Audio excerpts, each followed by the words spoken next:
Hey guys, how's it going? I hope you're doing well. Today I wanted to talk about solar charging basics. So when you guys get your greenhouse and you want to run it year round, something you really want to consider is using solar power to power your energy needs. So in your greenhouse, you're going to have numerous electronic devices. You're going to have a fan, you're going to have a water pump. If you're being really ambitious, you might have an electric heater. You'll most definitely have lights of some sort. So you're probably going to want to run those and reduce your energy consumption by using solar power. So how do I use solar power? What does that mean? Well, this is a mini version. This is a little solar panel, and what a solar panel does is it takes the power from the sun and it converts it to direct current. So direct current, or DC, is what batteries use for their type of voltage. And when you plug something into a wall outlet, that is AC, or alternating current. I'm not going to get into the details of the differences of that, but for the sake of this video, batteries are DC, wall outlets are AC. Solar panels make DC. So, your solar panel takes power from the sun, converts it to DC voltage. Now, you need a way to store that energy. So, you would use a battery of some sort. Now, most commonly, you'll use a 12-volt battery, but some higher-end systems may use a 24-volt system or a 48-volt system, and there are various ways that you can accomplish that. You can get a bunch of 12-volt batteries and configure them a certain way, and they will give you the 12, the 24, or the 48 volts. There are batteries you can buy that are 24-volt batteries, and then you can configure them to give you 24 or 48 volts. It all depends on how you set it up. You can even use 6-volt batteries. So certain things like electric golf carts, they'll use a 6-volt battery. They'll have a bunch of them together. And so sometimes that may be cheaper than buying a 12-volt battery. So you can configure 6-volt batteries to make a 12-volt battery, or even a 24 or 48-volt battery, if you have enough of them and they're configured in the right way. So I'm not going to get into the details of how to do that. Those are all for separate videos. But for the sake of this, you can get a battery of a certain voltage that has to match your solar panel. So for example, I have 12-volt solar panels, so I need 12-volt batteries. So however I configure my batteries, it doesn't matter as long as they equal 12 volts. Okay?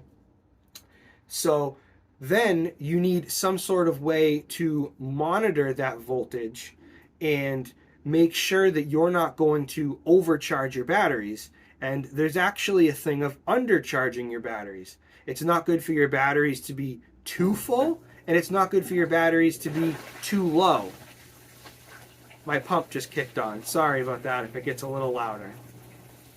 So you need some sort of way to monitor that. So you get a charge controller. And what a charge controller does is it takes the input from your solar panel and it takes the battery voltage and it charges your battery with the solar power. So let's take you for a ride over here. So here we have my charge controller, and if you can see here, that is a Victron Energy charge controller. So it's 100 volts or 50 amps. Victron makes it really easy to know what size your charge controller is. And if you can see here, there's the battery input and there's the solar panel input. So we're getting voltage in from the solar panels, and then this is sending voltage out to my batteries. I hope that makes sense and I didn't lose you. So next we have my batteries. So over here, you can see my batteries. So I have 2 batteries, and these are AGM batteries. So batteries are of different types. You have a flooded battery, or you have a lithium ion battery. Essentially, those are the 2 types. Lithium batteries are really expensive, but they can hold a lot of energy and they're light. Whereas flooded batteries are cheaper, but they don't hold as much energy as a lithium battery. We could get into a whole new video on just batteries, so I'm not going to get into more detail on that. But these are flooded batteries, and flooded batteries come in different types. So there are lead acid, which is typically what's in your car. There are AGM batteries, which is absorbed glass mat. That's what I have. And then there are gel batteries. So, long story short, in order of worst to best, you have the lead acid batteries, and then AGM batteries, and then gel batteries are like the tippy top of the flooded battery types for solar. They can handle cold differently. So like flooded batteries, they don't do so well in the cold, but AGM or gel batteries do a lot better in the cold. AGM batteries and gel batteries can hold more energy than a lead acid battery. But none of them are as good as lithium, but lithium's really expensive. So, rant over. So I have 2 AGM batteries here, and they are connected in parallel. And what that means is you have, I mentioned earlier, you can configure your batteries in different ways to give you different types of voltage. So if you have 2 batteries in parallel, that will give you the same voltage, but it will give you more current. So that's very important. So I have 2 12-volt batteries in parallel. So the 2 12-volt batteries together in parallel remains 12 volts, but instead of 100 amp hours, because that is what each battery is rated for, I have 200 amp hours. So my current is increased and my voltage remains the same. If I wanted to change this to a 24 volt system, I would put my 2 12-volt batteries in series, and that would give me 24 volts, but my current would remain the same at 100 amp hours. That's very important. My charge controller is 12 volts, so I need to keep my voltage at 12 volts. So we have our charge controller, we have our batteries. Next, you might notice over here, there it is. I have this big blocky thing. Now, what's this? This is a power inverter. So what a power inverter does is you have your direct current, which is your battery voltage, and then you have your alternating current, which is your wall outlets. So a power inverter will convert your battery direct current to wall outlet alternating current. So essentially, it has a little wall plug on here. So see how this one has 2 wall plugs? So we got that one, and then we got this one. And then over here, there's I have 2 USB ports on this one. So the USB ports obviously will put out direct current because that's what USB runs on. It runs on 5 volts direct current. So the different power inverters will have different features like that. Like mine has USB ports. Some of them won't. Mine has 2 wall outlets on it. Some of them will have 1. Some of them will have 4. It all depends on your inverter that you get. Now, my inverter is 1100 watts. So what that means is watts is voltage times current. Okay? So when you are using a light bulb, for example, you'll get a 60 watt light bulb, right? So each thing that you use is using wattage.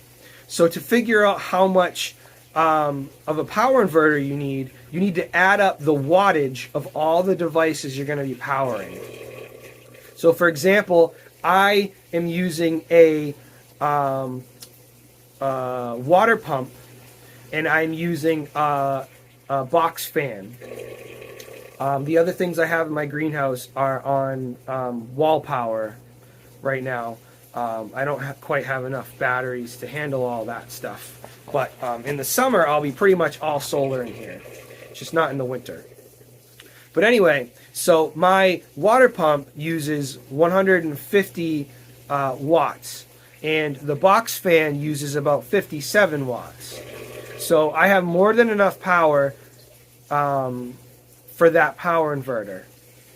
Now, the other thing you need to take into consideration is how long you want to be able to run your equipment on battery power only. So no matter where you are, there's going to be days where the sun's not going to be out and it's going to be cloudy. And I mean, some places like up in the far north, it might be no sun for, months. And in that case, you might not want to do solar at all. But you need to figure out how long you're going to run your stuff off of battery voltage alone with no sun. And then you need to make sure that you have enough battery capacity to handle that. So in my research, people say typically like if you should shoot for 4 days worth of energy consumption in your batteries.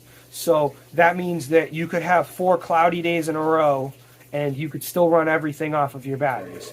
That's a good thing to shoot for. It's not always realistic because batteries are expensive. So right now, I can run things off of my batteries for like a day and a half. But that's like straight. So what I do to help with that is I have my, let's put you down for there. I have my things on a timer. So my greenhouse is running off of Home Assistant. And I'll do a video on that another time. So please subscribe if you want to see that video. So what Home Assistant is basically it's a home automation service, and it's free to use. There is a paid version, and that will give you some things, but you don't really need the paid version. You can use it 100% free.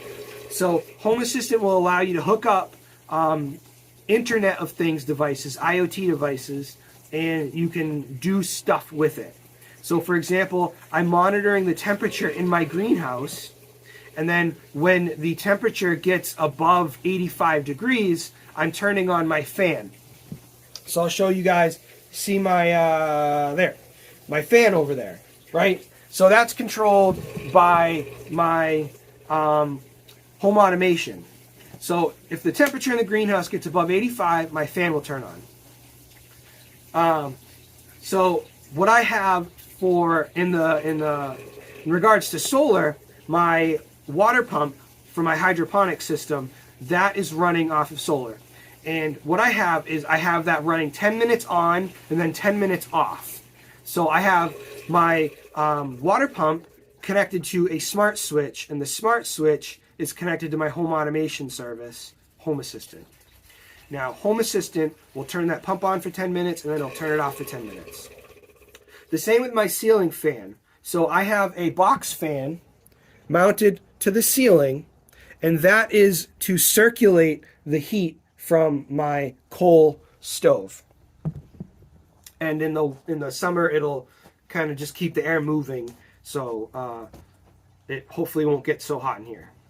Because last summer I had 2 box fans, but they were like aimed at my plants. They weren't hung from they weren't at the ceiling level, and they were just kind of like blowing on my plants just to give them air circulation. But I'm gonna try that this year on the ceiling and like kind of angle down. But anyway, it's been working really well this winter to circulate the heat because all the heat rises, obviously. So anyway, I have that fan on a timer using a smart switch and Home Assistant to run 10 minutes on, 10 minutes off. So that is circulating all night. My water pump is only running during the day because the plants don't need to get watered at night.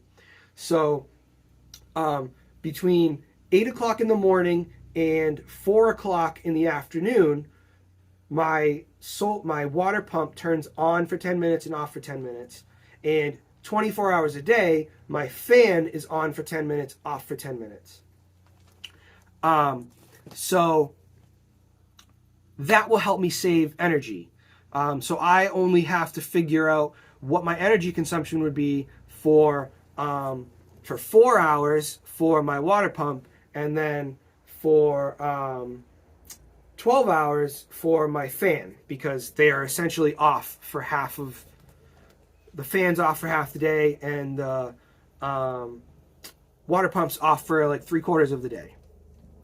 So I would add all that up, and then I would figure out what my energy consumption is for one day, and then I would multiply that by however many days that I want my batteries to run my system. So I essentially need like 2 more batteries, realistically.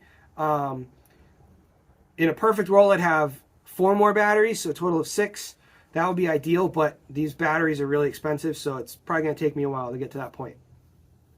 But that would give me 4 days worth of energy usage if I had 6 batteries. Then I could run things. Then I wouldn't have to do it 10 minutes on, 10 minutes off. I could have them running all the time. But if I'm going to keep doing the 10 minutes on, 10 minutes off, 4 batteries should be more than enough to give me like 2.5, 3 days of battery usage with no sun. So that's a consideration that you want to do when you're figuring out how many batteries you need and how much watts you need for your inverter. Now, the last thing I want to talk about, because this video is getting kind of long, is the 4 main stages of charging your battery. All right, so you're going to see this when you start looking into charge controllers. And there's 2 different types of charge controllers, so they handle this a little differently. There's MPPT,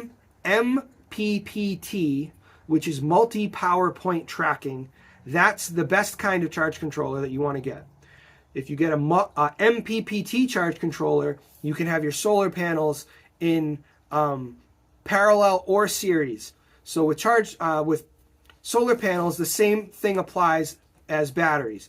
If your solar panels are in parallel, you're going to get more current and the voltage will remain the same. If you have your solar panels in series, the voltage will increase and the current will remain the same. So an MPPT charge controller will charge more efficiently. A PWM charge controller is going to be a lot cheaper, but it doesn't charge as efficiently. Now, you can look online to see other people who test this, and the difference between a good MPPT charge controller and a good PWM charge controller is not very big. You won't really notice a huge difference, but there are some really cheap PWM charge controllers out there, and they're just going to cause you problems. So I would advise you to try and see what your price range is and ignore the bottom end of your price range. So get something that's in the middle or the top of your price range, and that will last you, that will be the best for you. Okay, so if it's at the bottom of your price range, just stay away from it because it's probably going to be junk. Okay. So anyway, 4 main stages of charging a battery. You have the bulk phase, which that means that your battery is very low. So all of the energy from your solar panel is going to go right to your battery. Then you have the absorb phase. That means that your battery's at like 80% charge or more. So it's basically going to trickle charge your battery then. It's going to send like a little bit of the power from your solar panels to it to slowly top the battery off. And then you have the float stage. So the float stage is basically your battery's at 100%. So it's like, I don't really need to do much right now. Then there's the equalization phase. So periodically your charge controller is going to give your battery a little bit more charge than 100% just to keep things moving, because it's not good for your battery to stay stagnant. So it will do that in anticipation that sometimes the clouds are going to come out, or a leaf is going to fall on your solar panel. And yes, that can make a difference. If your solar panel is blocked by even just a little amount, it can make a drastic difference on how much power your solar panels are outputting. So your charge controller is going to anticipate that and equalize occasionally by giving it a little bit more than 100% charge. So those are the 4 main stages of charging. Those are the basics of charging with solar power. There's a lot more detail that I could get into, but this video is getting really long, so I'm going to end it right there. And I hope you guys enjoyed this video. And if you like this, please subscribe. Subscribing will help me out so much. If you like this video, subscribe. Then I'll know to make more solar charging videos. Okay? And if you like it, I'll do a video on more details of batteries for solar charging and the different ways you can configure your solar panels. And then I can also talk about PWM versus MPPT charge controllers. And if you want more videos on Home Assistant and how to automate your greenhouse, like this video. Okay? So subscribe if you want more solar charging videos, and like this video if you want more home automation videos for your greenhouse. All right? That'll help me know what to make more of in the future. All right? So stay green, everybody. Keep growing and have a wonderful week.